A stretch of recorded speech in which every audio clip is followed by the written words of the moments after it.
name is Jennifer Luna, and I want to welcome you to Conversations on Social Work Careers. I write an article for the New Social Worker called Your Social Work Career Coach, and I'm so excited today to have the authors of It Takes a Village.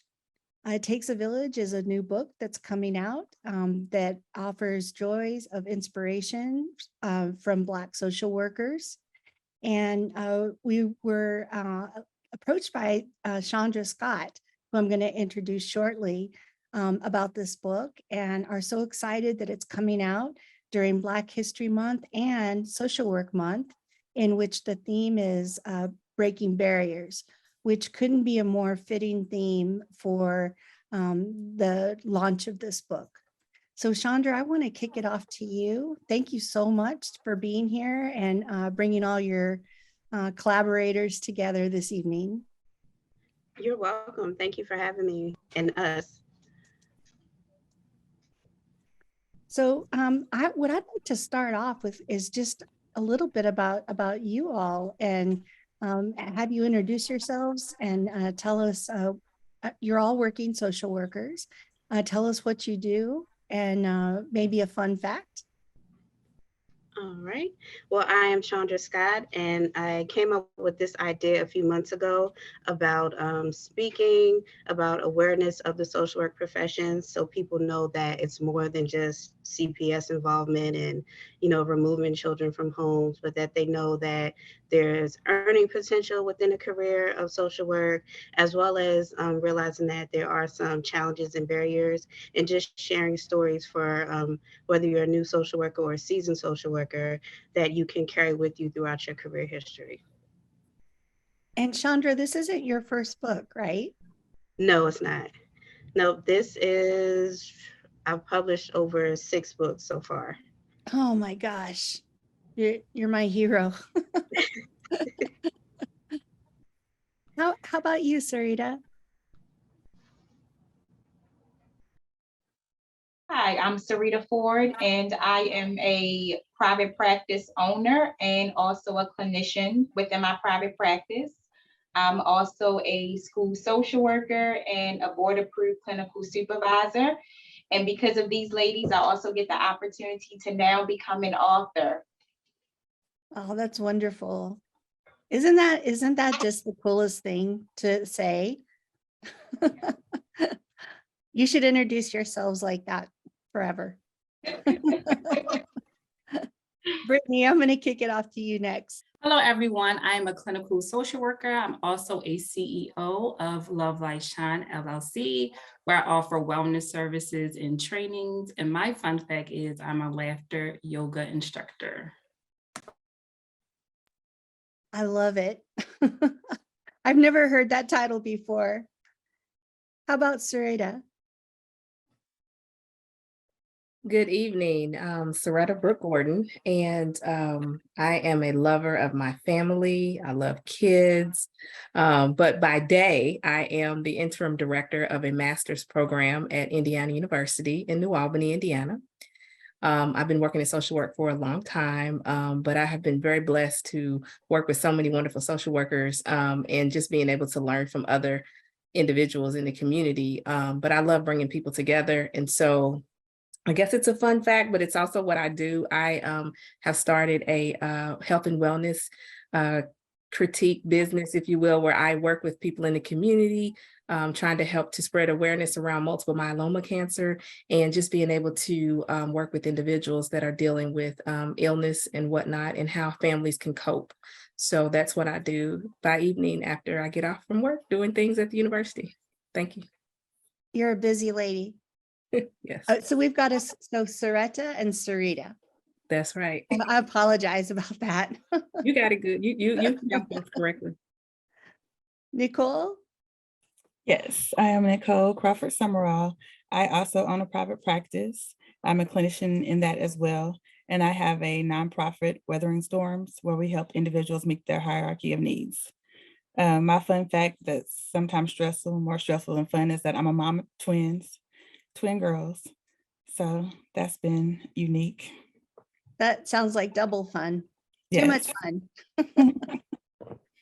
One thing I want to emphasize to our viewers is, we were talking about being an author, and I think that it's quite a large accomplishment to write a book. But that's another thing that we as social workers can do. So I want to encourage you all to be thinking about that and what's going to be your book, what's going to be in your chapters. So I want to kick it off with why was it important to have this book collaboration? Well, we know that in the United States, there are over 255,000 social workers. However, of that statistic, there are only 15% that are African Americans. So it was really important that we share our perspective as a minority in order to create awareness and to let it be known that although we may have a low statistic within the career field, we're still breaking barriers, breaking that glass ceiling, and we're still changing the narrative. I always find that statistic so interesting because it doesn't reflect our clients. And I feel like this is one of the most critical components of this book is that we've got to pull in more people of color into this profession and raise them up. So given the career statistic that you just mentioned, why are Black women underrepresented in social work? Barriers from access to college, access to awareness of the profession. A lot of people are unaware that there is earning potential within the social work profession and that you can be a social work entrepreneur, and that can be in the form of you being an author, you having a private practice, you could work as a PRN, like in hospitals and things on the side, in addition to having your, 9-to-5 position in a social work setting. So it could be a number of barriers that are presenting that statistic. However, we are seeing that it's slowly changing. And I would like to add, I think paying for education, we have to spend so much on education. And when you come out, you're making a lower level, especially if you're entry level, you haven't had any experience, then it's not going to really match. The salary is not going to match the student loan payment. So I think that's another barrier that we have to overcome. How did you, were there any challenges that you had in terms of getting your degree? I could speak. This actually kind of piggybacks on what you just asked about why people aren't, Black women may not be more in the field.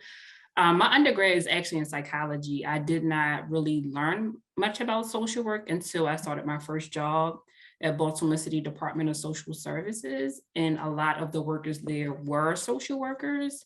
And I realized that you can do similar things with your social work degree, except for it's more marketable.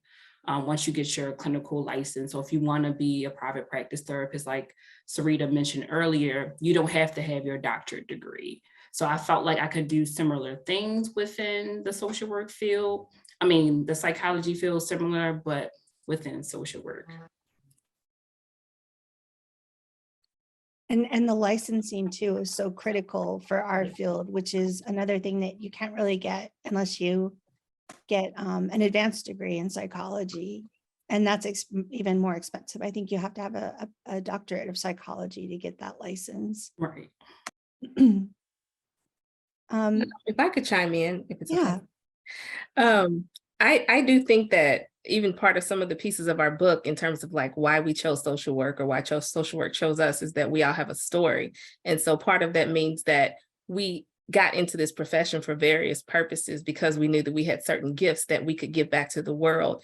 And that's important. And I think many of us that have seen other women, Black women in our families or in our communities working really hard, doing so many things in the community that were amazing, but never got that social work degree or never were given that respect that they needed. And so we're rewriting the narrative of saying, yes, as Black women, we want this profession, we want to drive it, we want to be here, but we also want to make sure that we set the tone for how we should operate as women, and being able to build the profession in such a way. So I think it's a lot to be said for me in terms of how I became a social worker, but also what I'm doing to lay the foundation for those that come behind me, especially with me training students at the university. So tell me, what solutions do you have, Seretta and Brittany, y'all mentioned some, but to address the barriers of either becoming a social worker through education or surviving in the field after you've already got your degree? I can jump in. So my solution is I'll talk about after getting in the field, is self-care.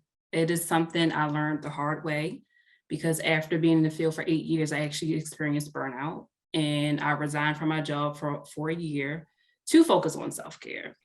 I thought I was gonna be able to work for a month, but my body and mind and spirit was just not ready. So I am also a self-care advocate. I should have added that in the beginning. I'm always talking about self-care. I actually did a self-care trivia with my program last Friday, because what I realized is, and what the book will highlight as well, helpers, we think we can help everyone, family, friends, colleagues, strangers, and we forget to pour back into our cup.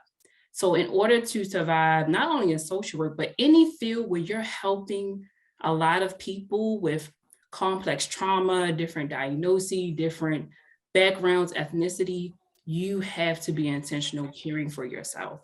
And by pouring into yourself, I feel like you can pour more into others, because now you're not operating on like a 20% capacity, but because you're restoring yourself between sessions or between a long day of work, to be able to be there for your family and your friends. So to me, self-care is the solution, or part of the solution after you get in the field, to being able to have that endurance to stay in the field. I want to add to that. I think in addition to self-care, also establishing boundaries early on. I think when you are a new graduate and you're starting into the field, you want to be able to soak up everything and kind of say yes to everything. And it's important to establish physical boundaries of saying, you know what, I need to speak up if I don't feel comfortable doing in-home care. Establishing time management boundaries, not necessarily working past your assigned time frame, and going home and taking that work with you, as well as establishing emotional boundaries. In the book, I talk about how it's important for a therapist to also have a therapist and recognize that those emotional boundaries need taken care of as well, and creating that therapeutic relationship with someone that you trust, even if it's your clinical supervisor. But being mindful of speaking up and using your voice. So I think boundaries is very much important as well. And I would like to add to that, advocacy. You have to learn to advocate for yourself so you can advocate for others. So don't be afraid to say that something is out of your clinical expertise, because we are not supposed to operate outside of it. Don't be afraid to say, like, this is a trigger for me. Like, I need more consultation. I need more clinical supervision. I need more whatever. Just don't be afraid to stick up for yourself and ask for what you need, because that is the only way your needs are going to get met. I That's so also, true. go ahead, Sasha. Oh, no, go ahead, Seretta. And if I could just say thank you to all of the women that are on this group that have mentioned different things that have been helpful, because I think that we all share similar ideas. One thing that I've been really pressing here lately is professional development. And when I say that, I mean looking at all the different branches. And I describe social work to my students as a big tree that has many branches. And we must know how that we can leap from one branch to the other in order for burnout not to occur, but also so that we can expand on the gifts that we have and not stay stagnant in one place. And so being able to create that visualization, not just for social workers, but for the community, to know that we're not just the people who come and remove kids. We're not just the people that's always in people's business, that we are change agents, helping them see that our tree is plentiful with lots of branches that we can jump to, is really helpful as well. So I really try to promote that when I'm doing recruitment, as well as when I'm educating the community on what social work is. And I'll just piggyback on what Seretta mentioned about professional development. I know for me, in the career, at one point I felt stuck, and a lot of that was due to professional development. I did not earn my licensure right away. And there was a lot of, turmoil with not passing the LMSW exam. But a part of that was due to me. I wasn't consistent in my studying.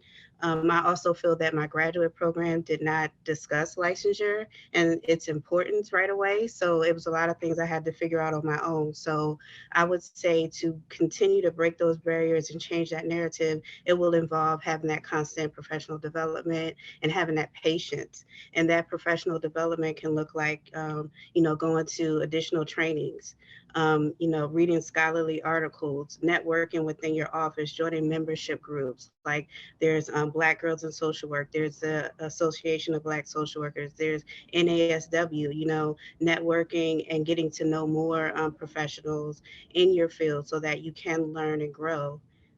And also being consistent, like if you're working on licensure or certification or an advanced degree, actually, putting your best foot forward and putting that time and effort into it so you can see those end results. I just heard so many great nuggets, Sarita, about the boundaries. What I found working with as a social worker and also working with students for so many years is oftentimes social workers of color get called on even more often. If they're bilingual, they have to translate, or if their supervisor feels like they might be able to relate to a client better than another social worker, then they may get called in. And setting those boundaries is so essential, and learning that when you're in school too is so important. I know many times in grad school, there would be a question about, what is Dia de los Muertos? And everybody would turn and look at me. And I'm sure you have all had those experiences as well. So the boundaries is so essential. And then Nicole, what you said about advocacy, and I think not only all of the things that you mentioned, but we also need to advocate for more money for ourselves. And we need to advocate for more professional development and more self-care time. So I would throw all of those in the bucket as well. So tell me a little bit about, I'm loving hearing your stories. So tell me a little bit about what inspired you to become a social worker. For me, I've always had a love of helping others and working with people. Although I kind of consider myself to be an introvert, I'm still a people person. And it's weird to say, but I am. But I also grew up having an aunt in New Jersey that was a social worker, and she worked in the child welfare system. And every summer, my sister and I would spend our summers with my aunt and grandmother in New Jersey. And, we would go to her office, and, if they had trips, sometimes we would tag along. So early on, I got to experience the social work career field, and my mom was a teacher. So I just always saw them like helping students, helping families. And I decided that that would be the best career field for me. And I loved how there are so many different aspects of social work. It didn't just have to be in child welfare. It could be in education. It could be a school-based social worker. It could be in private practice. So I love that aspect as well. For me, I would say my mom is the original social worker, without the degree titles, just having her support, family, siblings.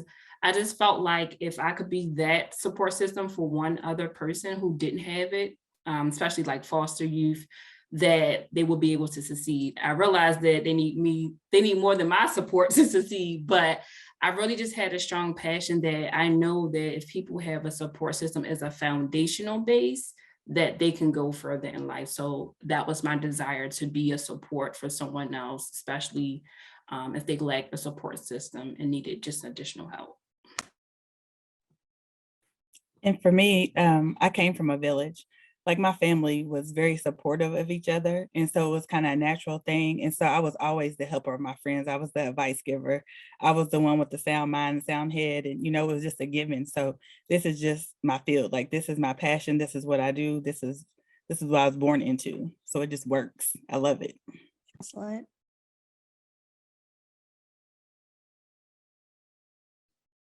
For me, it was a calling. It wasn't one single event. I like to say I didn't necessarily choose social work, but it chose me. What stands out is my guidance counselor when I was in high school and how much she poured into me. Another thing, a professor at University of Maryland, and how much they gave me so many tools and resources, and how I still keep in contact with some of the people at University of Maryland. So I think of the impact of the people that really touched me throughout my path, and it led me to social work. And I'm so happy that I answered my calling. And I think in the book, we even talk about how in this field, there are so many challenges, but then there are also so many victories as well, and how rewarding it can be. So I think of social work being a duty, something that I am called to do. So like Sarita, social work chose me. I didn't choose it. I had 3 different majors before I decided to do social work. But at my historically Black college, Kentucky State University, go Thoroughbreds. What I will say is that we had an amazing village of professors and mentors who kept us thinking about how we could be better, but we had to figure out what we wanted to do. And like us all, I have a story. I have a lot of different reasons of why I came into social work. But one thing I can say is that I realized that this was the lane that I needed to drive in. I'm good with people. I've always been good with hearing other people's stories and situations. I've always been a good listener. I've always been good at sometimes telling it good advice, even if people don't want it, but it's just honest. But at the same time, I feel like I've always had that gift. And so what social work did help me do, though, was be able to craft it in such a way, set boundaries, be honest and direct with folks, be compassionate, be empathetic, but be able to do what I've been gifted to do. And it's not easy, but it's one of those things that as time you get more adjusted to it and you realize that this is the lane you should be in. So that's why I believe social work chose me. And this discussion just goes right into my next question, which is, how do you feel like y'all are shifting Black culture and breaking barriers? I think for me, just breaking down the stigma of mental health, like being accepting to it, being in it, like seeing I'm a representative of what it is and doing it as well. So like, I am not ashamed to say I also have a therapist. Like, I've had a therapist. And I'm like, you had a therapist? Yes, because we all have something that we go through. We cannot escape trials and tribulations in life. So this is something that is needed, and we have to talk about it because it affects our community the most. So I think like just us collaborating is breaking barriers, just having it out in the open, just telling our stories, because sometimes just someone saying like, oh, that happened to me too. It just kind of puts you in a comfort zone. Like, well, if it happened to her and she's still succeeding, then I can go talk about mine. I would say that we're breaking down what I say the strong barrier, kind of to piggyback off of what Nicole said. It was used to be a badge of honor to say you were a strong Black woman. And what I've realized during burnout was that I wasn't strong. And I actually talk about this in the book, and I really needed a support system. And one day I was having a really bad day, and I didn't pull on my support system because I minimized what I was feeling because you're used to being strong. So we're breaking down, sometimes you're not strong, and it's okay. It's okay not to be okay. It's okay to access your village. As Nicole says, I think Sarita mentioned earlier, it's okay to have a therapist. It is okay. We're not robots. We have emotions. We talk about grief in the book. We talk about insecurities. We talk about failures and doubts. So it really gives you an insight on the providers, especially from Black providers, that we too have all types of like challenges and issues, but yet we are showing up strong and helping people, even though underneath sometimes our life is crushing on us. So I feel like we are breaking down, you have to be a strong Black person barrier. That's excellent. And that was even before they made that the theme of Social Work Month. That fit right in. So what advice would you give? First of all, before we started recording, we were talking about how this book is really applicable to anybody. And from your perspectives, what advice would you give to professionals of color who are overcoming challenges in social work, and also not just in social work, but there's a lot of us that work in macro social work, and many of us now are going into different industries. And if you're a macro social worker, oftentimes you're not even working with other social workers. So what are some pieces of advice that you could give to professionals of color who are working in these environments? I would say believe in the power of collaboration. So as a school social worker, I am the only social worker in my building of staff of maybe 100. So no one can necessarily perform the duties that I perform. And then as a private practice operating clinician, I'm also solo in that aspect. I don't have a colleague to bounce much off of. So I would say believe in the power of networking and collaboration. So you can very well meet people on social media. You can also meet people within the NASW network or wherever you're connected to, any other agencies. But I would say definitely collaborate and connect with people that are doing the same thing that you're doing, or even something related. I would say know your worth. A lot of times we're kind of downplayed because we're just social workers, but we're in the forefront, we're in the trenches, like we know what we're talking about. We have a lot of world experience. We bring a lot of knowledge to the table. It's been a lot of times that, people's mouths have been left open because I came with like, oh my God, she's a social worker and she had that idea. Like, yeah, because this is what we do, so just know your worth. Yeah. And I would also say, know your position. I know last week I just started in a new setting as a medical social worker, and it's totally new for me. And I discovered that I'm so used to like the social worker having to do referrals and give resources and things of that nature, but there are other positions within the hospital setting that also does that. So instead of us doing double work, collaborating and knowing what your specific job duties are, so you're not overstepping your boundaries and, leading yourself to a quick burnout as well. Thank you. Sarita, or any of y'all, we have a lot of social workers that view our episodes that are kind of newer in the career. What would be some practical steps to making those collaborations in terms of, oftentimes I'll hear young professionals who might say, I don't know how to reach out on LinkedIn, or I don't know how to start the conversation. What are some suggestions you might have for starting that conversation? I would definitely say build those relationships at your field placement. So even though I graduated about maybe 8 years ago, I still keep in contact with my field instructors. And even when I was graduating, because of the relationship I had with them, they mentioned my name in rooms that I wasn't in. So I would say connect at your field placement, treat it like it's your actual job and career. And then after you graduate, don't be afraid of using social media, Facebook, Instagram, like, comment, share what other social workers are doing. If you see content that you really enjoy and you want to figure out, well, how do I do that? You can DM social workers or counselors or even people in psych and kind of give them some, if you have any positions in terms of having a mentor, or if you would like to connect, something like that. I think it's important though to kind of put yourself out there way before you graduate, definitely in field placement. I would also recommend really getting in tune with what's happening in your community.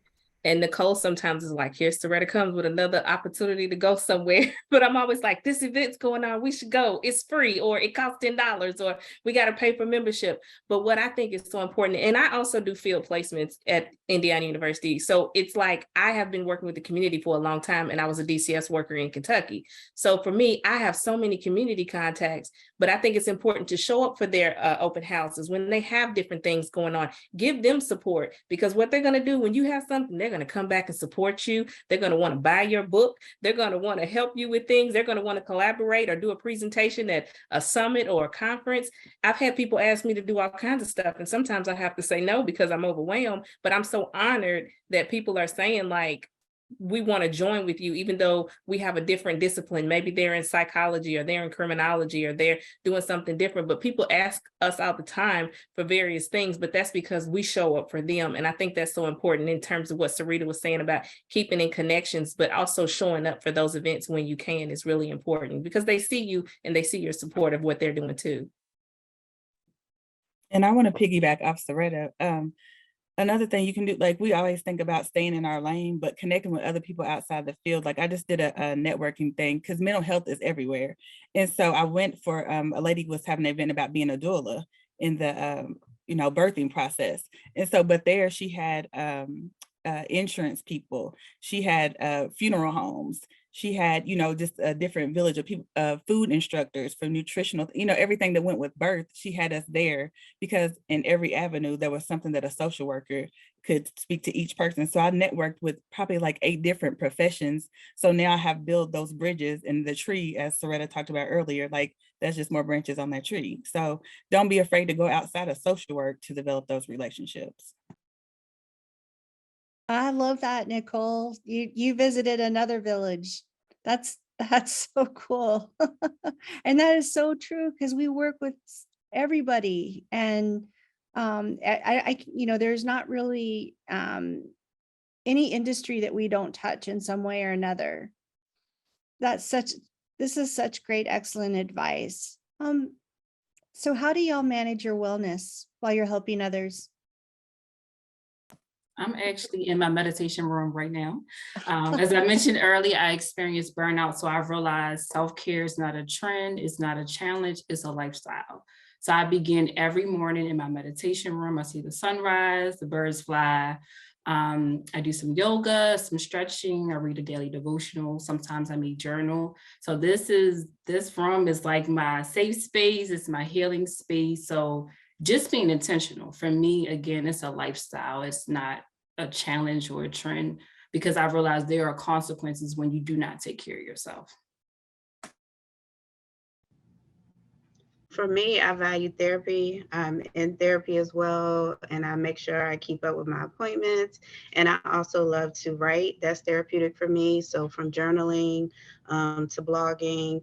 And I also started getting into more yoga and meditation. And I've even attended Brittany's like laughter yoga events. And, at my new gym, like they have like it's kind of like a mix of Pilates and yoga, and I started going to some of those classes as well. So I find that I have to maintain that in order to keep pouring into others. I have to pour into myself first. Brittany, can you tell us about the laughter and yoga?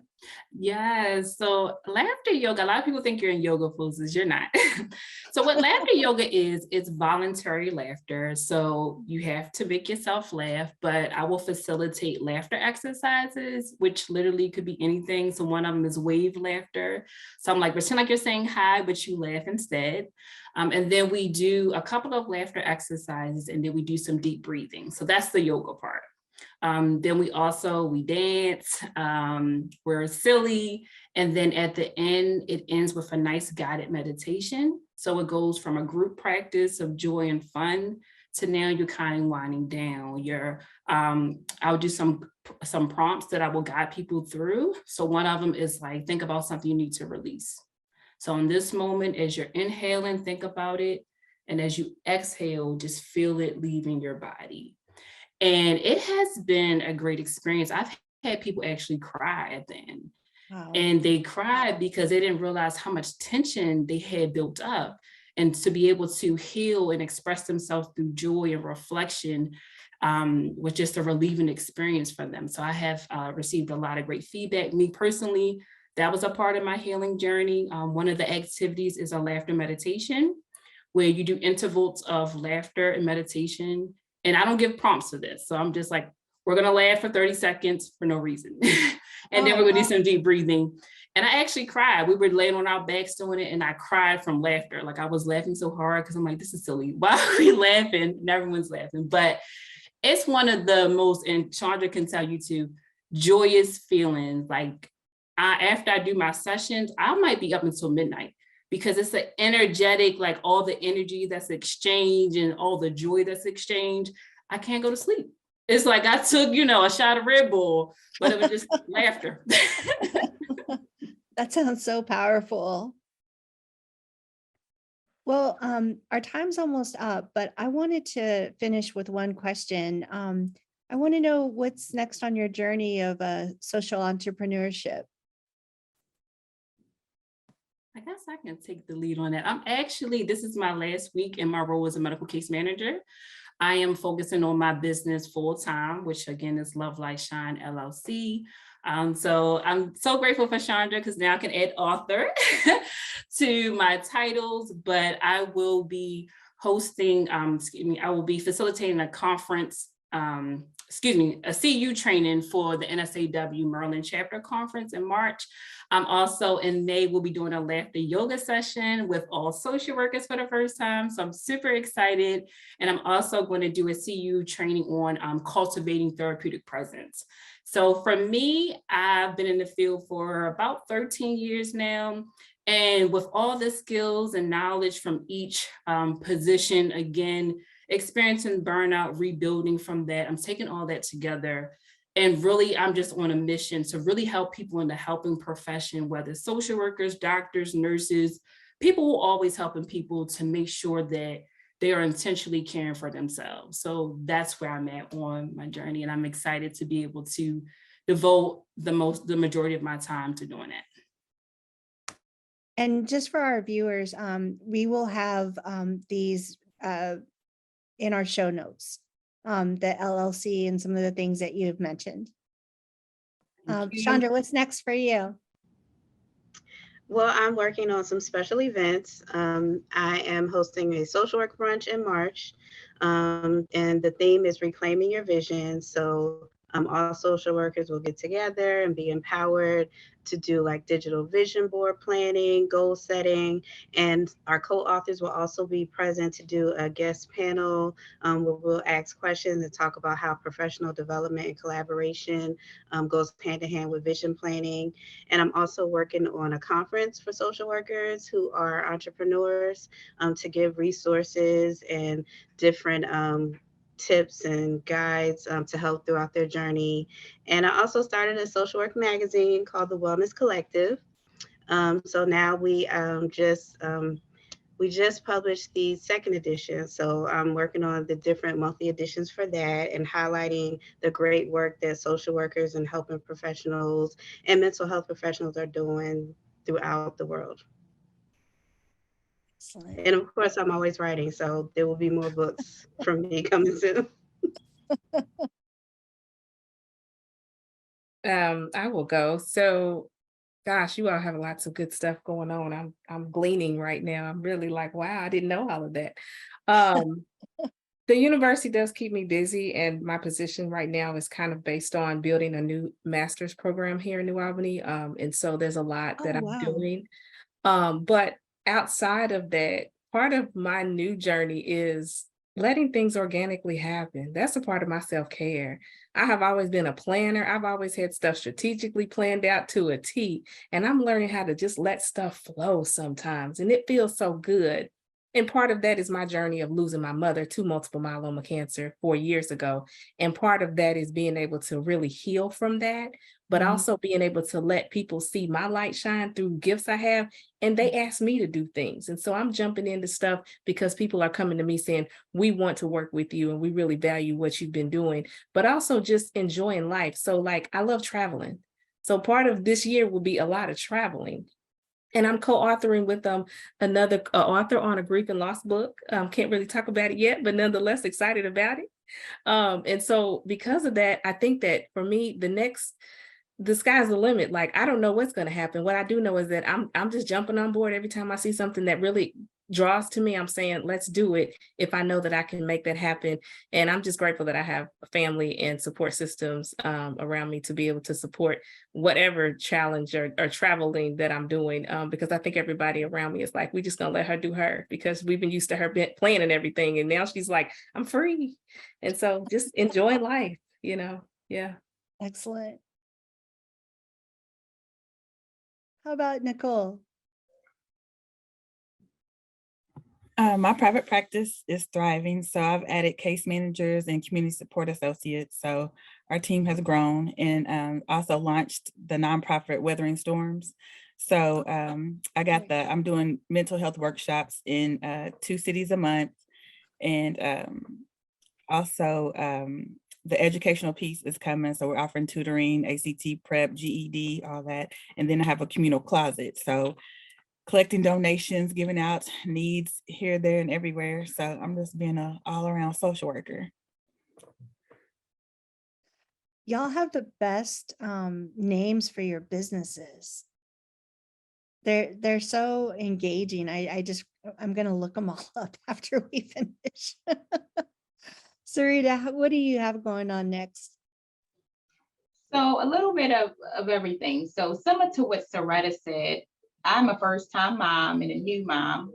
And I am at a space in my life where I don't want to plan everything fully out. I'm kind of enjoying the place I am now with the book and writing more. I'm also expanding my private practice. I currently have a clinician under me, and I'm in a position to hire more clinicians and provide clinical supervision. But at this place in time where I'm at in life, I'm also flowing, and I'm allowing, God to allow me with what He has for me. So I'm not sure quite what's next, but I'll figure it out soon. And that comes from just being in the space of gratitude of where I'm at now. Well, that's a lot that you have going on. Having a newborn is a lot of work. And I just want to thank y'all so much for this conversation. It's been such a time of joy and light for me. And I've learned so many nuggets from each and every one of y'all. Do you want to have any closing remarks, Chaundra? I would just like to thank you and the new Social Worker Magazine platform for having us. And thank you for opening up the conversation and the dialogue about minorities in social work and how we can break barriers and change narratives. So thank you so much for your time. And we appreciate it. And pre-sales are available now for the book from each individual author. And the book will officially launch on March 1st for National Social Work Month.